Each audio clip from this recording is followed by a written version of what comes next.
Friends, welcome back to my channel. ಇವತ್ತು ನಾವು ಲಿಂಬೆ ಹಣ್ಣಿನ ಜ್ಯೂಸ್ ಮಾಡುತ್ತೇವೆ ಫ್ರೆಂಡ್ಸ್.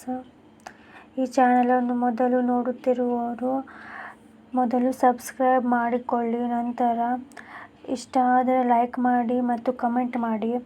ಒಂದು ಲಿಂಬೆಹಣ್ಣು ತೆಗೆದುಕೊಂಡು ಅದನ್ನು ವಾಶ್ ಮಾಡಿ ಈ ಥರ ಒತ್ತಬೇಕು ಫ್ರೆಂಡ್ಸ್. ಪ್ರೆಷರ್ ಹಾಕಬೇಕು ಅದಕ್ಕೆ. ಈ ಥರ ಮಾಡೋದ್ರಿಂದ ಈ ಲಿಂಬು ಸ್ಮೂತಾಗಿ ಬರುತ್ತೆ ಫ್ರೆಂಡ್ಸ್. ಹಿಂಗೆ ಮಾಡೋದ್ರಿಂದ ತುಂಬ ಜ್ಯೂಸ್ ಆಗುತ್ತೆ, ರಸ ಬರುತ್ತೆ ಫ್ರೆಂಡ್ಸ್. ನಂತರ ಇದನ್ನು ಕಟ್ ಮಾಡ್ಕೊಳ್ಬೇಕು.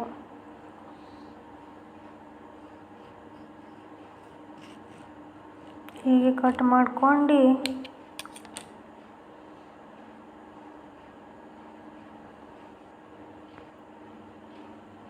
ಇದನ್ನೆಲ್ಲ ಲಿಂಬುದು ಬೀಜನೂ ತೆಕ್ಕೊಳ್ಬೇಕು,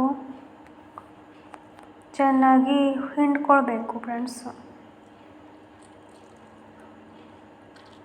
ಅಷ್ಟೆಲ್ಲ ಜ್ಯೂಸ್ ಬಂತು.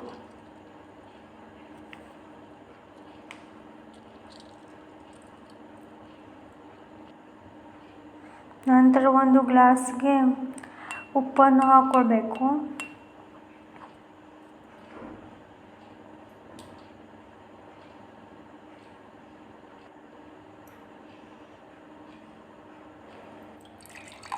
ಗ್ಲಾಸಿಗೆ ನೀರು ಹಾಕ್ಕೊಳ್ಬೇಕು.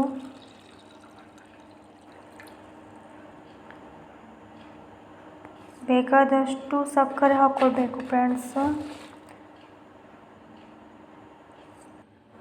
2 ಚಮಚ ಸಕ್ಕರೆ ಹಾಕಿ ನಂತರ ನಾವು ಮಾಡಿಟ್ಟ ಲಿಂಬು ಹಣ್ಣಿನ ರಸವನ್ನು ಹಾಕ್ತೇವೆ. ನಂತರ ನಾವು ಇದಕ್ಕೆ ಚಮಚದ ಸಹಾಯದಿಂದ ಮಿಶ್ರಣ ಮಾಡಿಕೊಳ್ತೇವೆ.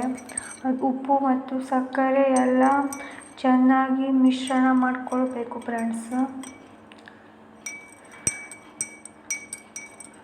ಚೆನ್ನಾಗಿ ಸಕ್ಕರೆ ಎಲ್ಲ ಕರಗುವವರೆಗೆ ಮಿಶ್ರಣ ಮಾಡಿಕೊಳ್ಬೇಕು. ಲಿಂಬು ಹಣ್ಣಿನಲ್ಲಿ ವಿಟಮಿನ್ ಸಿ ಅಧಿಕವಾಗಿರುತ್ತದೆ. ಇದು ನಮ್ಮ ದೇಹಕ್ಕೆ ತುಂಬ ಸಹಾಯಕವಾಗಿದೆ. ಲಿಂಬು ಹಣ್ಣಿನ ಜ್ಯೂಸ್ ರೆಡಿಯಾಗಿದೆ.